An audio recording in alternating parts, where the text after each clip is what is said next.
Welcome to the Festival of Storytellers.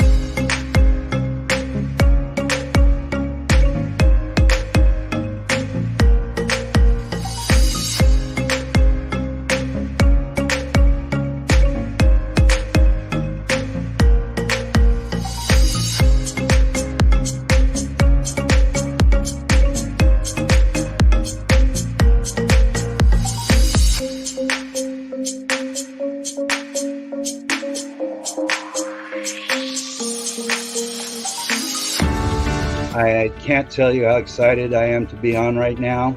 It's been a couple of weeks of excitement, getting prepared, and I've done a lot of things in my life, but this has got to be close to the top. Thank you, ReadersMagnet, and thank you, John, for putting this forth and taking the chance on us authors in presenting this out to the world. I've enjoyed this immensely, Joanne. Ellie, so have I. Thank you for who you are, and thank you, Readers Magnet. You all are beautiful, and you've worked so very hard, and we are blessed. We are. I thank everybody that's involved with this process, because we know writers need readers and writers need publishers. We thank Readers Magnet and everybody that's involved. I love Readers Magnet. They say, we share your stories with the world.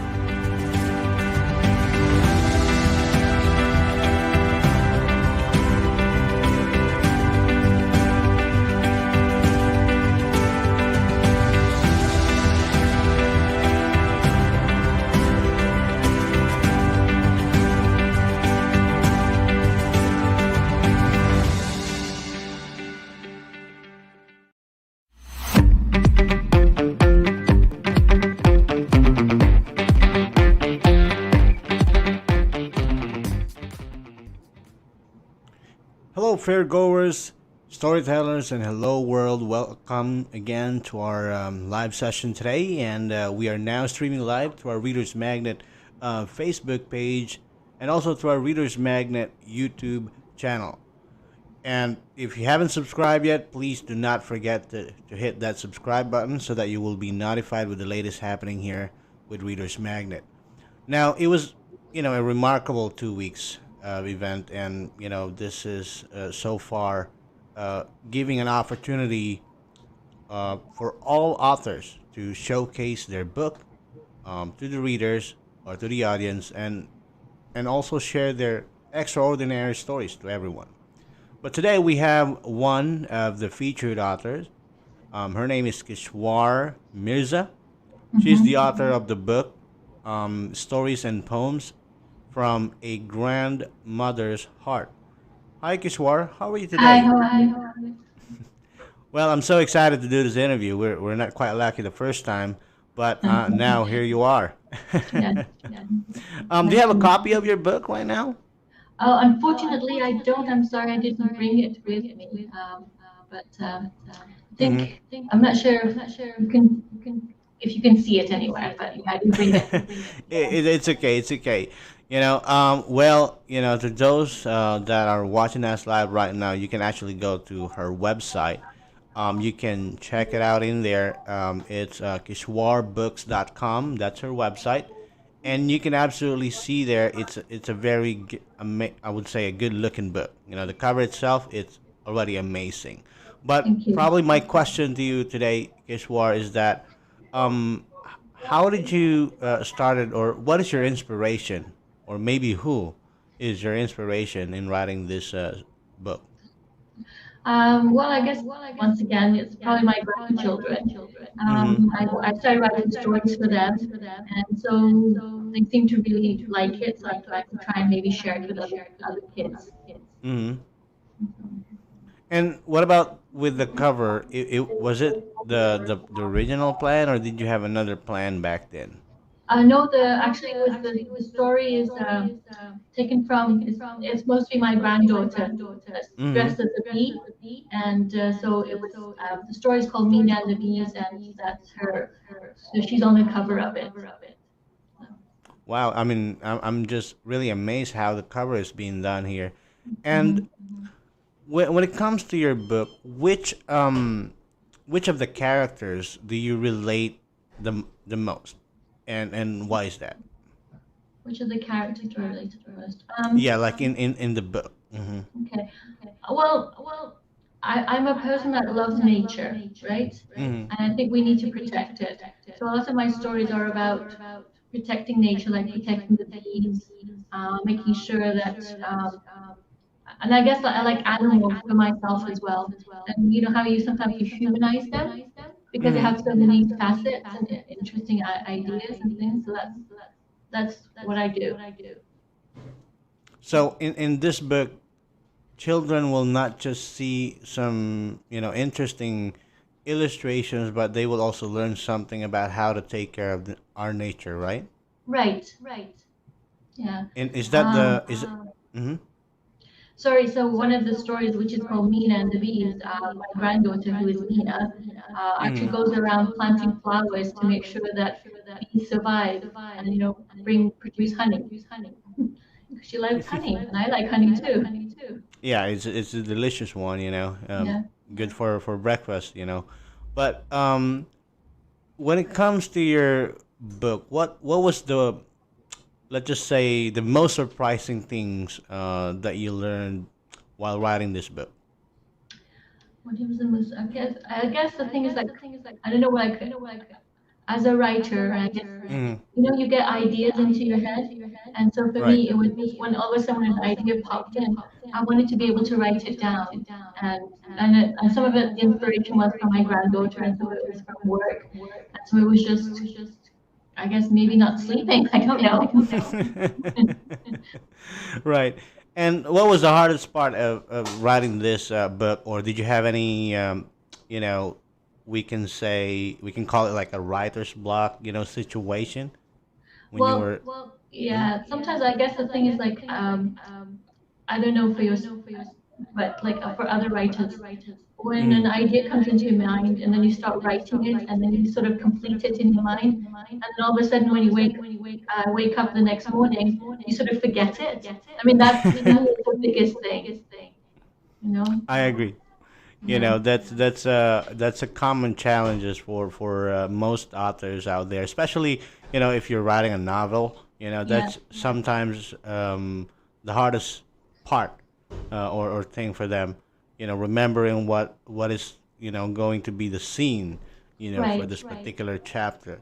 So right, it does apply as well to to all types of book or yeah, category, even yeah, if it's a children's book. Sometimes you can't just remember, or maybe you might have a different idea now because it's right. that's a thing. So Well, especially when it comes to poetry, because you want to make mm, sure that it rhymes. And so sometimes when I was doing it, I'd be writing things, and mm, then I would be so happy with what I had done. But then if I don't write it down, then you forget about it, right? that's true. How Yeah. many how many poems do you have in this book? Actually, In, I'm not exactly sure. like the range, maybe like a range only. I think about maybe 9 or 10. I think, and there might be. I think a lot of them is mostly poetry. Yeah. And what kind of poetry are they like? Are they like talking about, taking care of the nature as well, or is that there's like a different, sort of like a So scene?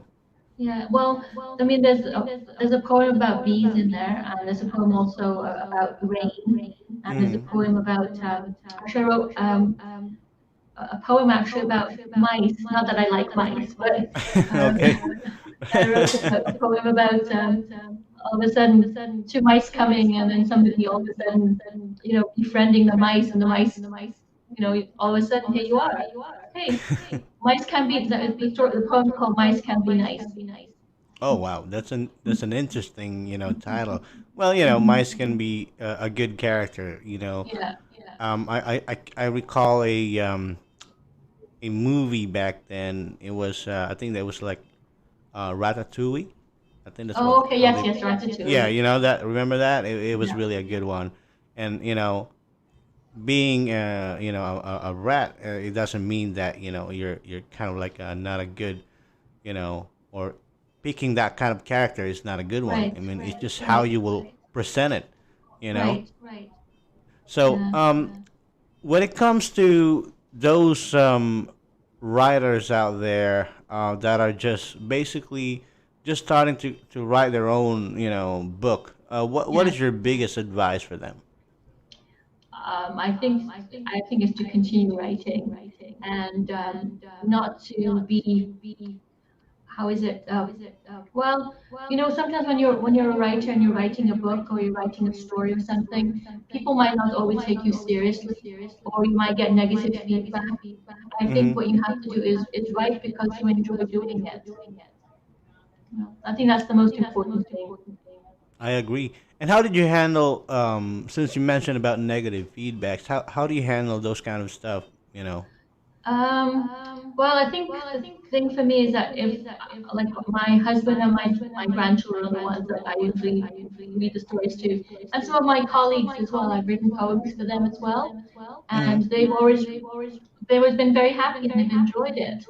So if I get if one person tells you that they like it and they're happy with it, I think that's all that matters. Yeah, that's true, But, sometimes negative feedbacks are something that you can actually improve.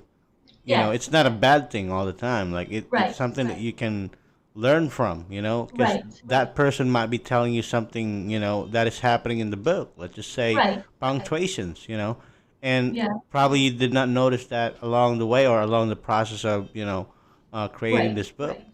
So, No, I mean, that's true. It's just, I guess it depends on how you take the feedback and yep, how it's delivered to you. So if people are yep. giving you feedback in order to improve upon it, that's one thing. But if they're being negative just because to be negative, then that's a different story. And especially if they just hate you. Well, I hope not. No, I'm just kidding. Mhm. Well, there's some situation like that they kind of just hate what you're doing, so they just Mhm. kind of want to put you down Right.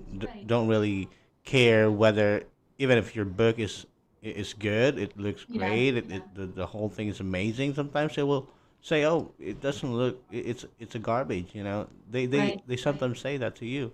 They kind of Right. hurt your feeling, discourage you, For sure. but you just have to kind of trust yourself, be Right. confident, Right. right? I think it's not to be discouraged.